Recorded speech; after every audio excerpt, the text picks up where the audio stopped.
Om jag säger att jag mötte en människa och den pratar korrekt, seriöst, intelligent, var ett intryck att vara intelligent. Den pratar i ett officiellt sammanhang mycket allvarligt.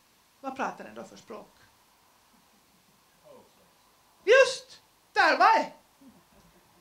Det betyder alltså att en som pratar dialekt kan inte alltså prata korrekt dialekt, eller va? Den kan inte vara seriös. Nej, den är alltid lite rolig. Den kan inte vara intelligent. Man kan ju inte tala dialekt och vara intelligent, eller va? Det är omöjligt. Ja. Den kan absolut inte prata i ett officiellt sammanhang, för om man pratar dialekt, det är alltså kemiskt, ska vi säga, fysiskt omöjligt att prata dialekt i ett officiellt sammanhang. Man får liksom fel på talorganen när man öppnar munnen och börjar tala. Det går inte liksom. Det går inte. Är det en sanning?